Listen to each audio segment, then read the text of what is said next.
Assalamualaikum warahmatullahi wabarakatuh. Sahabat Ihtimam, kita berjumpa kembali di seri yang ketujuh ini. Di kesempatan kali ini kita akan membahas terkait dengan judi online. Judi online kian marak terjadi bahkan ke pelosok-pelosok pedesaan. Ini dibuktikan dengan terjadinya promosi yang semakin gencar yang dilakukan oleh warga dengan live TikTok dan media-media online lainnya dengan mempromosikan judi online. Dari data yang terhimpun, ada satu hal yang sangat miris sekali, bahwa mayoritas yang melakukan judi online adalah para remaja dan mahasiswa. Tentu ini menjadi hal yang harus menjadi peringatan bagi kita, bagaimana generasi muda kita kecanduan judi online. Kita harus menghindari ini tentunya, dan perlu diingat bahwa tidak sedikit para pejudi online atau yang melakukan judi mengalami kerugian dan bahkan berakibat pada stres hingga bunuh diri. Dan inilah Ihtimamuna.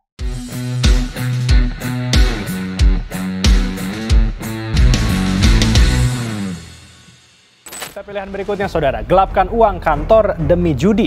Seorang pria di Bengkulu lapor ke polisi dengan berpura-pura jadi korban pencurian kehilangan uang kas kantor 28 juta rupiah. Nyatanya, uang tersebut habis karena tersangka kalah main judi online. Seorang guru di Pangandaran terjerat kasus korupsi tersangka menjual aset sekolah untuk judi online. Ketagihan judi online sampai terlilit utang, seorang pelajar di Cianjur, Jawa Barat nekat merampok minimarket. Saudara, maraknya judi online berkedok aplikasi game menyeret selebritas dan selebgram tanah air yang diduga mempromosikan judi online.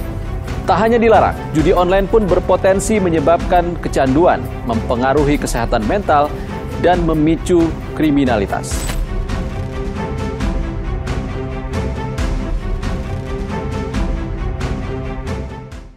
Sahabat Ihtimamuna, alhamdulillah pada kesempatan kali ini saya tidak sendirian. Kali ini saya ditemani oleh salah satu narasumber yang sangat kompeten di bidang cyber, ya tentunya di masalah cybercrime, kemudian forensik, digital, kemudian computer security. Beliau adalah Dr. Yudi Prayudi, MCom. Selamat datang Pak Yudi, bagaimana kabarnya hari ini? Alhamdulillah, baik. Alhamdulillah. Beliau, Dr. Yudi Prayudi adalah salah satu dosen di jurusan Informatika Universitas Islam Indonesia. Baik Bapak Yudi Prayudi, di akhir-akhir ini judi online sangat marak sekali, bahkan salah satu hal yang menjadi tugas menteri yang terbaru ini adalah memberantas judi online. Sebenarnya apa sih yang menyebabkan, mungkin dari perspektif pegiat seperti Bapak Yudi Prayudi tentang cybercrime dan lain sebagainya, melihat ini apa yang menyebabkan semakin maraknya judi online ini? Ya, terima kasih. Jadi begini, judi online itu disebut sebagai salah satu bentuk cybercrime. Yeah. Nah, termasuk di dalam kategorinya itu adalah computer facilitated crime. Jadi maksudnya itu adalah crime yang berubah model bisnisnya karena adanya infrastruktur baru, yaitu komputer, teknologi informasi, internet. Ya. Jadi pada prinsipnya judi online itu adalah judi seperti halnya pada judi yang konvensional ya, secara fisik.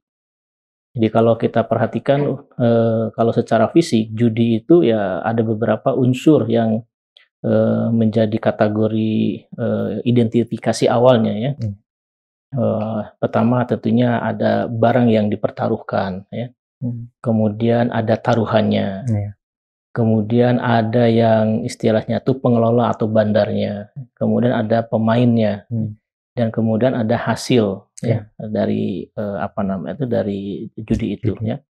Dan salah satu hal yang menjadi karakteristik utama dari judi itu adalah kuatnya faktor keberuntungan ya. Kuatnya faktor keberuntungan artinya menang dan kalah itu memang pure sebagai keberuntungan ya. Jadi istilahnya itu memang sangat dipengaruhi, didominasi oleh faktor keberuntungan. Nah, ketika adanya teknologi informasi, maka kemudian model bisnis judi yang konvensional ini kemudian berubah ya dengan penggunaan ataupun penerapan teknologi informasi. Ya. Sehingga sekarang ada istilah itu judi online. Nah, yang di-online-kan itu apa ya? Nah, artinya sebagaimana jenis-jenis crime yang lain, maka kemudian model bisnis judi yang konvensional ini sekarang berubah dengan fasilitas teknologi informasi. Ya. Sebagai contoh misalkan saja sekarang yang menjadi taruhannya gitu ya, di taruhannya. Ya, kalau dulu mungkin kalau secara konvensional taruhannya itu adalah uang gitu ya. Nah, sekarang banyak model-model lain ya, tidak hanya uang ya.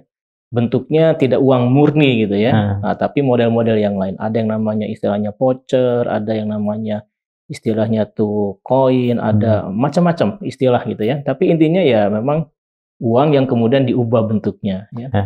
Kemudian juga model ininya kalau arenanya ya, kalau judi secara konvensional mesti ada tempatnya ya. Nah, sekarang tempatnya difasilitasi. Umumnya tuh berbasis web. Ya, ada website yang bisa diakses ya, kemudian orang bisa berinteraksi ya. Kemudian juga pemainnya ya. Kalau dulu secara konvensional pemainnya datang langsung.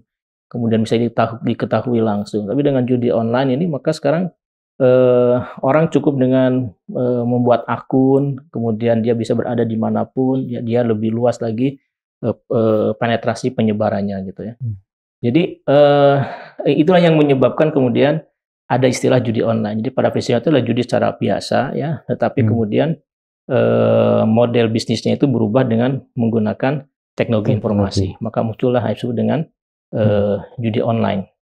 Nah, kalau judi yang biasa ya, artinya judi yang konvensional itu ada larangannya. Ya, ada larangannya. Larangannya itu ada di Undang-Undang KUHP ya. Jadi ada pasal larangannya. Nah, kalau judi yang sifatnya itu adalah online, itu secara khusus juga ada larangannya yang merujuk kepada Undang-Undang ITE ya. Jadi di situ disebutkan bahwa setiap orang dilarang dengan sengaja dan tanpa hak untuk mentransmisikan, mendistribusikan, dan membuat dapat diaksesnya informasi atau dokumen elektronik yang memuat unsur perjudian, ya, seperti itu. Jadi secara khusus kalau judi online itu memang diterapkannya adalah menggunakan pasal di dalam Undang-Undang ITE, pasal 27, ya, dan secara khususnya itu memang perjudian yang dia fasilitasnya menggunakan bantuan sistem elektronik ya, baik yang memasangnya, yang mengoperasionalkannya, ataupun juga sarana fasilitasnya menggunakan sistem elektroniknya. Jadi kurang lebih begitu ininya makna sementara dari judi online itu. Ya. Berarti sebenarnya kan judi online itu bahkan mungkin lebih meminimalkan resiko bagi pejudi karena dia tidak harus langsung ke lokasi. Jadi hanya buat akun, sehingga semakin istilahnya dalam tanda kutip mudah negatif ya artinya. Tapi ini kegiatan negatif, mudah hanya dari rumah saja sudah bisa berjudi. Begitu Pak? Ya, artinya ini adalah karakteristik dari teknologi informasi ya. Jadi dengan dari teknologi informasi maka suatu layanan atau suatu produk itu dia cakupannya lebih luas ya. Kemudian juga sifat-sifat yang istilah itu menjadi penguat ya, misalnya anonimitas ya. Jadi kalau judi secara fisik ya orang mungkin bisa diketahui identitasnya ya, wajahnya, posisinya, kedudukannya, kemudian juga dokumentasi dan sebagainya. Jadi kalau judi online ini dikuatkan dengan kemampuan teknologi informasi untuk dia memunculkan anonimitas ya, sehingga tidak diketahui siapa gitu orang. ya, yang ada orang yang bermain tapi siapa di balik itu, itu satu hal yang perlu upaya untuk pelacakannya gitu ya. Termasuk juga ini yang mengoperasionalkannya. Jadi istilahnya tuh yang bandarnya lah ya. Nah, itu yang mengoperasionalkan ya. Nah, itu juga sulit diketahui ya. Jadi kalau infrastruktur atau ekosistem judi online itu ya memang pertama yang paling utama itu kan memang tersedianya sarana fasilitas ya. Pertama tentunya adalah ada orang yang menjadi pemodal ya untuk menyediakan sarana website ataupun juga fasilitas judi online ya. Nah, kemudian yang kedua ada yang mengoperasionalkan ya. Mengoperasionalkan judi layanan website judi online itu sendiri ya. Yang mengoperasionalkan itu tidak harus dia ini sebagai bandar ya. Tapi dia artinya karena dia ini sifatnya adalah website ya, itu harus ada yang maintenance, harus ada yang menjaga komunikasi kalau ada layanannya gitu ya.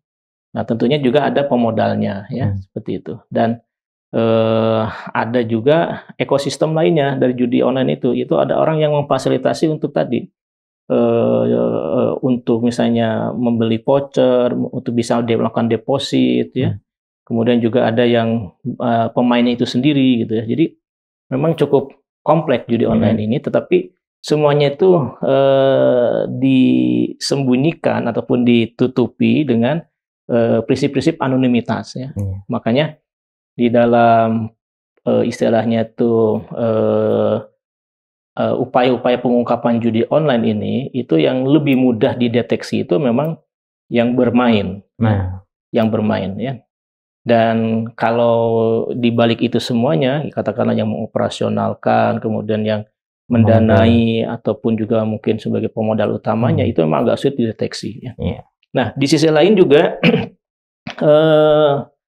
Undang-Undang ITE pasal 27 ayat 2 tentang judi online itu juga itu sebenarnya overall semua orang yang terlibat di dalam judi. Nah, termasuk yang juga sekarang istilahnya banyak dilakukan penindakan itu ada kepada yang mengendorse, mengendorse. Jadi yang istilahnya itu mempromosikan, ya.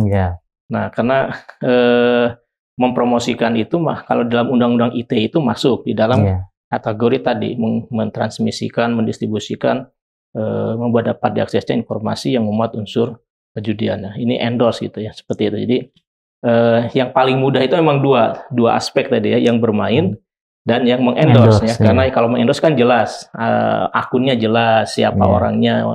Yang bermain juga kadang-kadang jelas itu karena mungkin dia harus menghubungi siapa, dia dia memasang ataupun bermainnya di mana gitu ya.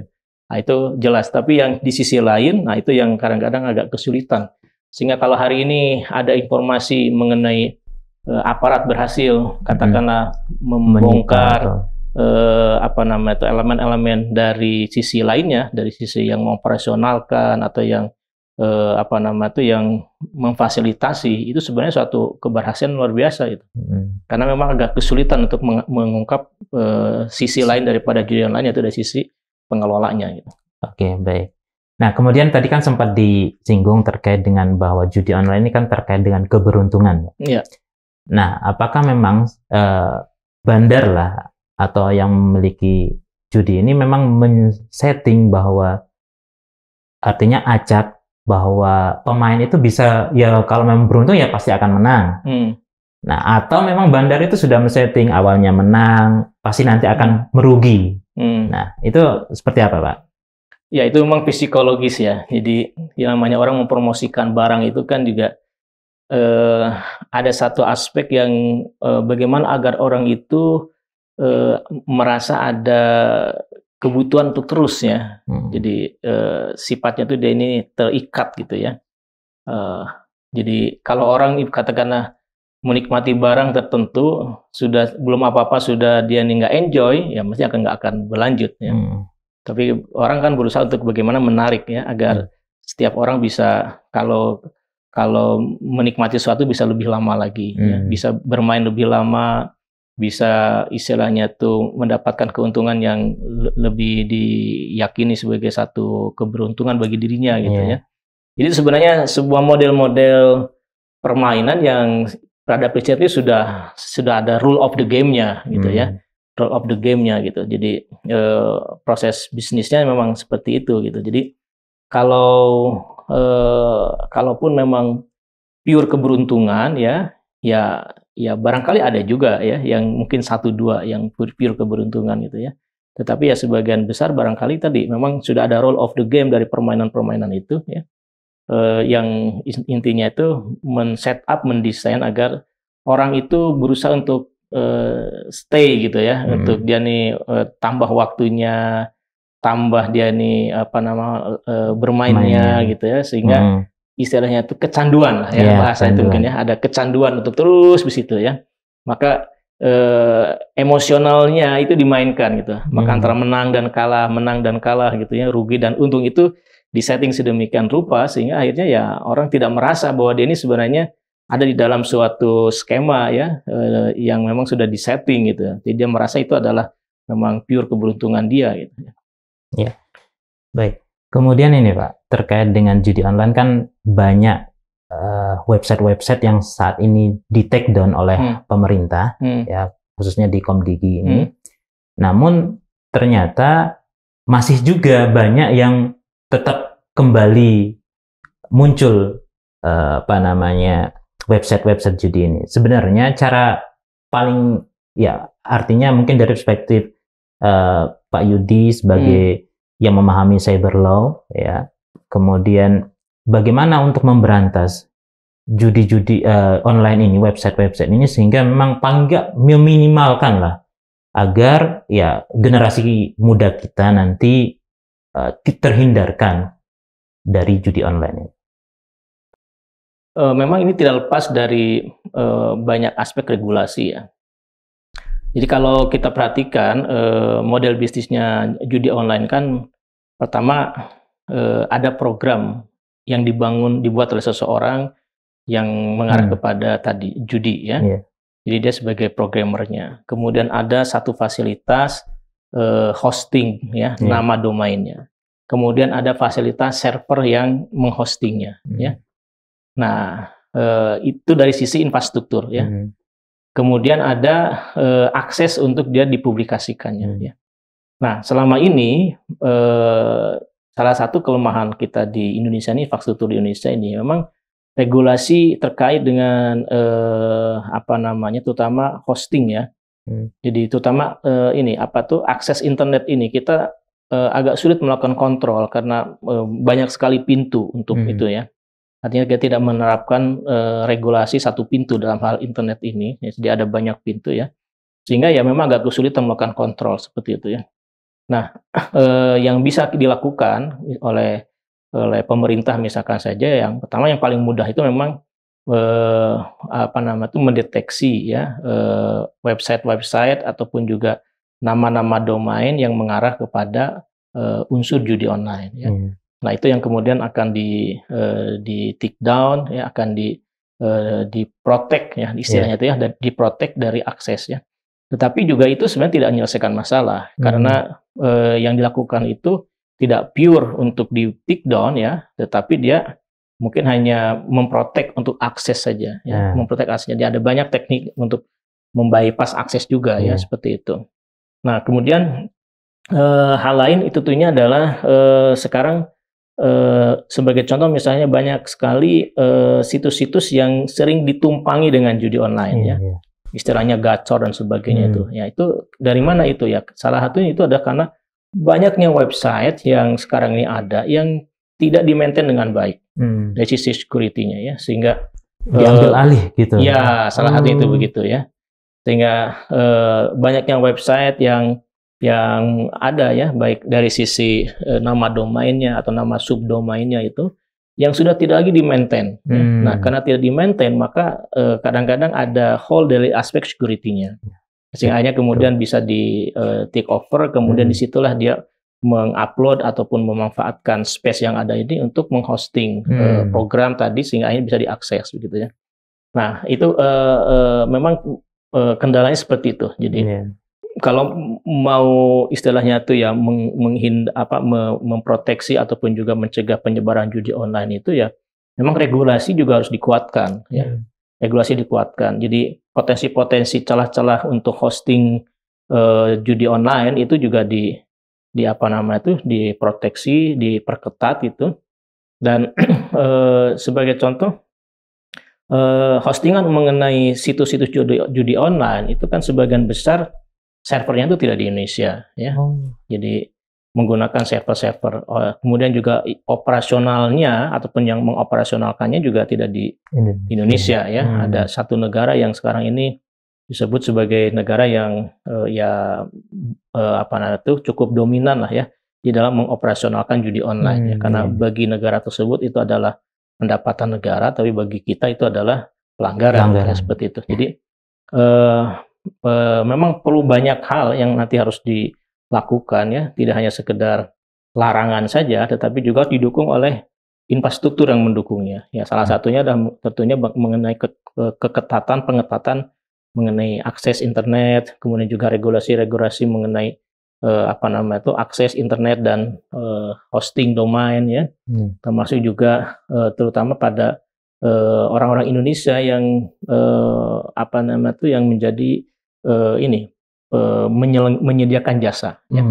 Nah sekarang pemain itu tidak dimasukkan di dalam Undang-Undang ITE sebagai pelaku ya, tapi dia difungsikan sebagai korban gitu ya, seperti itu. Hingga artinya kalau dari sisi masyarakat kita harus diedukasi terus ya bahwa judi ini dari segala aspek itu juga banyak merugikannya ya. Jadi orang bermain judi kan karena diiming-imingi oleh satu aktivitas yang dia ini modal sedikit tapi ingin banyak kan. Artinya ya modal prinsip-prinsip instan gitu ya. Jadi bagaimana dengan sesuatu yang mudah dapatkan yang maksimal gitu ya. Nah, ini harus diedukasi gitu ya agar masyarakat tidak teriming-imingi dengan hal semacam itu. Kemudian juga dari sisi pemerintah juga itu harus punya tugas untuk tadi melakukan edukasi kepada masyarakat, juga mempunyai tugas untuk terus mengetatkan regulasi-regulasi yang mempersempit lah peluang dari mereka untuk bermain ataupun juga memfasilitasi fasilitas judi online seperti itu. Pertanyaan terakhir ini Pak Yudi. Jadi di salah satu berita disebutkan bahwa data yang terkumpul dari para pelaku judi online ini adalah mayoritas adalah mahasiswa.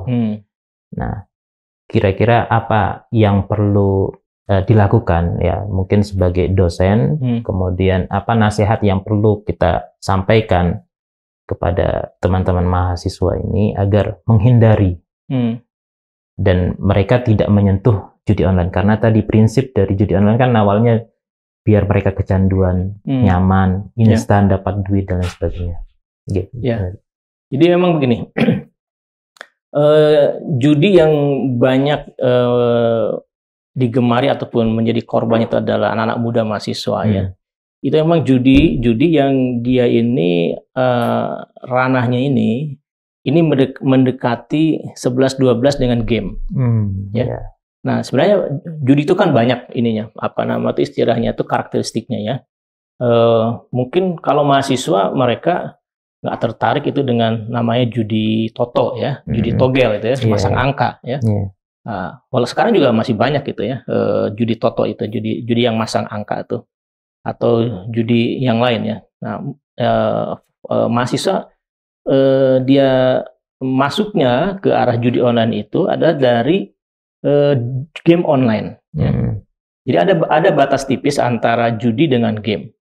Batas tipisnya itu. Bedanya di mana?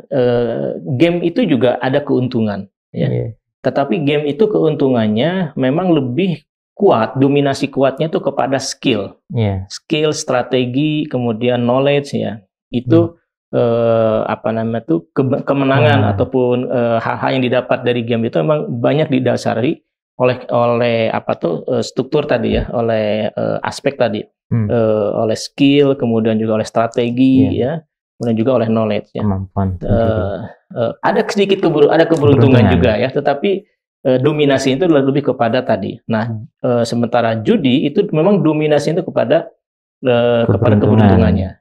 Nah, batasnya tipis sekali ya. Nah, di sisi lain juga judi itu memang salah satunya ketika kemenangan ataupun ketika istilahnya itu hasil yang didapat itu memang langsung bisa dikonversi dengan uang, ya, dengan uang. Nah, sementara kalau game itu kemenangannya itu hasil itu dikonversi dengan sesuatu yang lain lah ya. Kadang-kadang dikonversi dengan poin, dengan reward, atau dikonversi dengan kekuatan, ya, dengan senjata atau apa lah ya. Nah, seperti itu.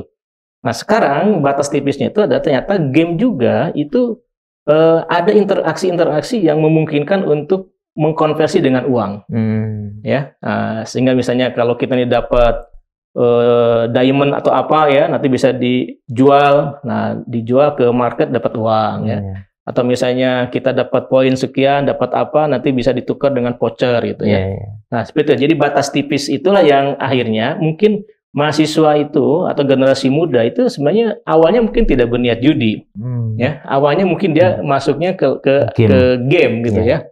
Tetapi kan dalam perkembangannya itu ternyata mulailah ada interaksi-interaksi yang akhirnya tadi ada uang yang diberikan, ada deposit, ya, terus begitu berinteraksi terus begitu, sehingga akhirnya mungkin jatuhnya ada lebih banyak dominannya judinya daripada main gamenya gitu ya. Nah sehingga kalau saya sarankan kepada mahasiswa dan anak muda itu ya, kalau game itu sesuatu yang ini, game adalah industri yang besar ya.